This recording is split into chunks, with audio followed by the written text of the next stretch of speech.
This is impeachment, the short version. We'll start with Martin Van Buren. He's our eighth president, as you well know, of course. And remember how Martin Van Buren got elected. He was after Andrew Jackson, and Henry Clay and Daniel Webster hated Andrew Jackson, so they tried to do this trick where they had lots of people running, and they were hoping that no one would get a majority, and then it would go to the House, but it didn't. Martin Van Buren won. So the next election, this is the election of 1840. William Henry Harrison, remember Tippecanoe and Tyler too. He's this old general, and they get him elected. And then he has that long speech, then gets pneumonia and dies. And now John Tyler, is president. Now here's the problem. You don't pick vice presidents because you like them. You pick them because they help you win the election.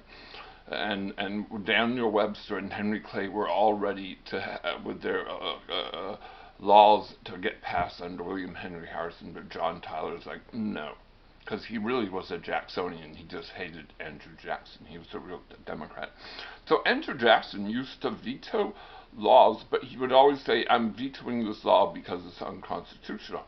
But when John Tyler gets there, he's just like vetoing right and left. And it's at this point that Henry Clay and Daniel Webster say, hey, we got to get rid of this guy. And they decide to impeach him. So they start this impeachment process. No one had ever done this before. The Constitution says you can impeach a president and judges for high crimes and misdemeanors. And the question is, well, what is that? And the answer is, well, we don't know, because we don't know what's going to happen, so we'll keep it vague. Now, it's very easy to impeach. Only 50% plus one of the House to impeach. But remember, that's just to call a trial, but then it's very difficult to convict. It requires 2/3 of the Senate. So they never get around to impeaching John Tyler, because it's a hard decision. I mean, you don't want to, I don't know, do you really want to pull that trigger? And then after the midterms, they lose control of the House, the Whigs do, and so that story's over. Now, fast forward to Abraham Lincoln. By the way, William Henry Harrison was the first president to die. That's interesting. Now, fast forward to Abraham Lincoln dies. Again, Andrew Johnson was not chosen because we like him. He's chosen because he was a Democrat when he was younger, and he was in Kentucky, but he didn't secede. And so Lincoln was trying to keep the border safe, so he grabs Andrew Johnson as vice president. So when he becomes president, Andrew Johnson, he's not down with the radical Republicans. And he really starts to fight with them. Now, here's the great question. I've asked this question. If Abraham Lincoln had lived, would he have had a big fight with the radical Republicans? And the answer is yes, I think. There's a great book called The Impeachment of Abraham Lincoln, which pretends that he didn't die. And he would never have been impeached, by the way, because he was too smart for that. But poor Johnson did lots of bad things. We're not going to say what bad things he did. Look him up. But understand, they weren't... yes, they were illegal. He fired a general, but he's the commander-in-chief. He says, I'm not doing anything unconstitutional. Your laws are unconstitutional. He said, no, it is or it isn't. It doesn't matter what you think, because what happens is they decide to impeach him because of his vetoing. And of course, when they get the 2/3 overriding his vetoes already. And they get there, and remember, they impeach him, and he's almost convicted. He's almost thrown out, but he makes it by one. And that sort of tames him. 100 years go by, kids, and nothing happens. It's not until Richard Nixon is caught in this Watergate, and again, you have to understand how much the Democrats hate Richard Nixon. Richard Nixon won almost all of the states in 1972. The Democrats are furious with him. Not that he didn't do bad things, I'm not saying that.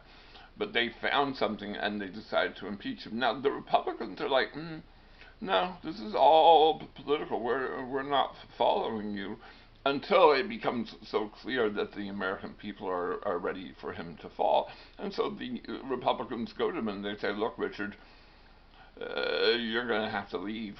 We're not going to save you. So better to resign than to be impeached. You need to take one for the team. And he does. Richard Nixon takes one for the team. Fast forward, Clarence Thomas. Remember, Clarence Thomas, about to become Supreme Court Justice, and then at the last moment, the Democrats throw this woman who says that she was sexually harassed by Clarence Thomas. And remember, I always tell people this is sexual harassment. He said inappropriate jokes and said inappropriate things that made her feel uncomfortable. That's what they throw at him. And it's just a he said, she said. Well, Clarence Thomas makes it, but now the Republicans are like, oh, dude, we're going to get you guys. Just you wait.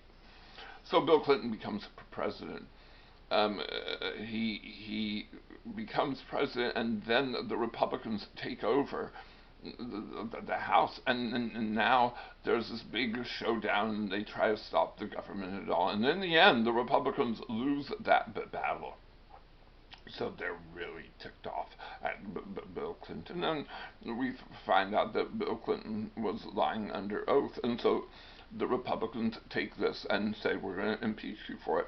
Now, they know that they're not going to convict him, so they go to vote. It's absolutely Republican, Democrats straight down the line. It's a political move, just like the Johnson one was, just like the John Tyler one almost was. Rather like the Nixon one was also. I'm not saying that people are. I'm not comparing these of good stuff and bad stuff. I'm just saying they're all political. Now fast forward to Donald Trump. Donald Trump was ready. The people were ready to impeach him the day he stepped into presidency. Right? There were people calling for his impeachment. Of course, you can't impeach him unless you controlled the House, and that's what happened. Midterm came over. The House is controlled by the Democrats. So they easily impeach him. And now it's going to go to the Senate. The Senate's going to look at the American people and go, are the American people on board with this? And I'm afraid, and I don't think Nancy Pelosi was down with this, because I think what's happened, I think American people have Trump fatigue, and they're just tired of all of this. And so now Nancy Pelosi is going to try to keep this thing up in the air, this balloon up in the air for a while maybe, but we'll see what happens. I don't know. You never know. Stranger things have happened. Donald Trump became president.